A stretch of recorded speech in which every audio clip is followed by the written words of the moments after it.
नमस्कार दोस्तों। वैसे तो मैं हर रोज कोई नई स्टोरी लेके आता हूं। आज एक ऐसी स्टोरी लेके आ रहा हूं। स्टोरी है हमारे धर्म ग्रंथों में लिखा हुआ यह पक्षी राज है गिद्ध की।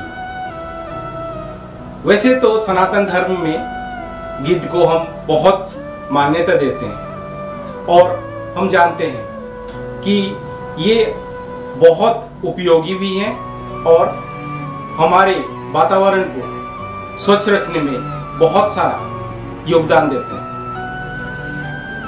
तो स्टोरी में शुरू करता हूं। गिद्ध जब बुजुर्ग हो गए थे, उन्होंने देखा मैं तो अब शिकार कर नहीं सकता।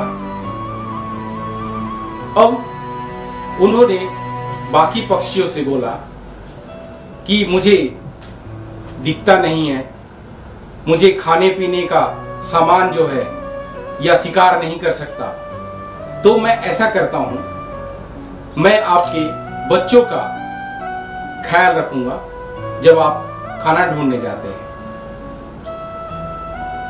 बच्चों का मैं ख्याल रखूंगा और उसके बदले मैं आपसे कुछ खाना लूंगा।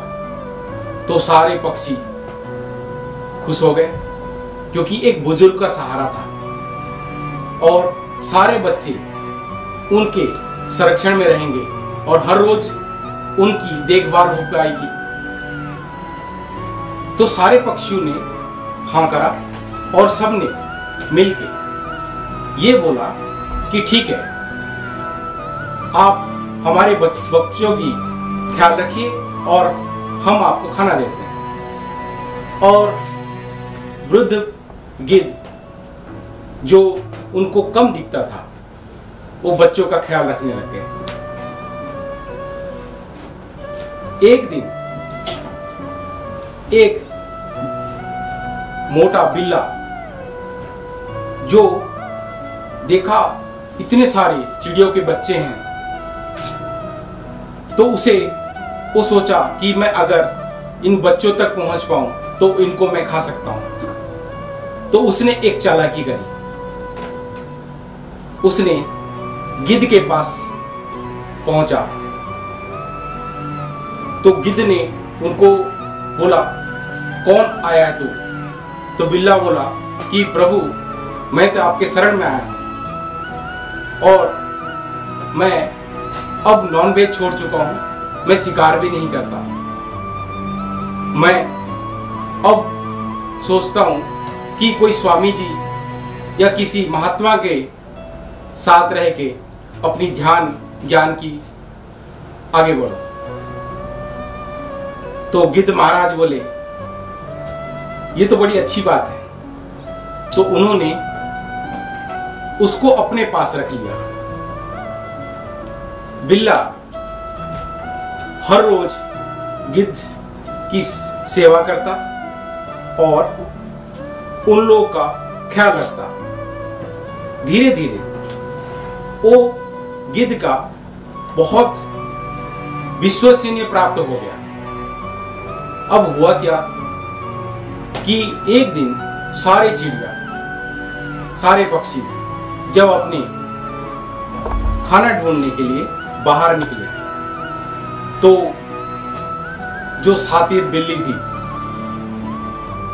वो क्या करे, सारे बच्चों के पास पहुंची और एक एक बच्चे का शिकार करने लग गई और उनकी अस्थियां को लेके गिद्ध के घोंसले में छोड़ देती थी। अब हुआ क्या, सारे पक्षी जब घर पहुंचे शाम को, तो उन्होंने देखा उनके बच्चे नहीं थे। तो वो सब जाके गिद्ध जी को पूछने लग गए कि हमारे बच्चे कहाँ हैं। तब उन्होंने देखा उनके जो अस्थियां हैं वो तो गिद्ध के घोंसले में है। तो सारे पक्षियों को बहुत गुस्सा आया और उन्होंने सब मिलके गिद्ध की मार मार के भगा दिया। अब गिद्ध जो थे वो बेचारे जिन्हें दिखता नहीं था, बुजुर्ग भी हो चुके थे, कहीं दूर जाके अपनी अकेली जिंदगी बिताने लगे।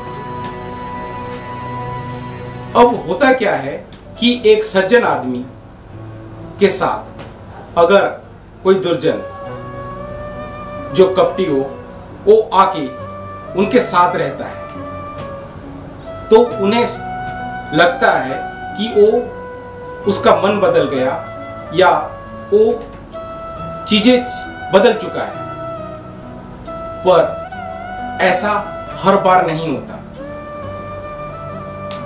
एक सीधा सादा गिद्ध या एक सज्जन बंदे ने एक कपटी बिल्ली के चक्कर में या बिल्ला के चक्कर में वो अपनी जान गंवा बैठे।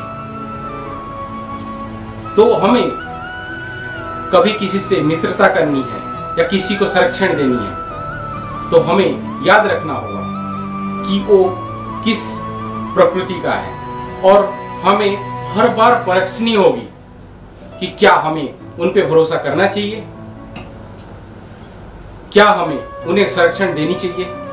इतिहास गवाह है कि जो दुर्जन व्यक्ति है वो कितना भी आपको सज्जन होने की प्रामाणिकता दे रहे हैं, फिर भी आपको बीच बीच में उनकी परीक्षा लेनी चाहिए। तो आपको हम एक चीज बताने जा रहे हैं कि हमेशा आप किसी को भी अपने साथ रखते हैं, अपना दोस्त या मित्र बनाते हैं तो हमेशा उन्हें परखते रहिए। अगर वो आपके हर बार की परीक्षा में पास होता है तो आप उनके साथ मित्रता रखिए, नहीं तो आपको फिर से नए मित्र की तलाश होगी। अगर आपको ये स्टोरी अगर अच्छी लगी तो हमारे वीडियो को शेयर करना ना भूलें। नमस्कार।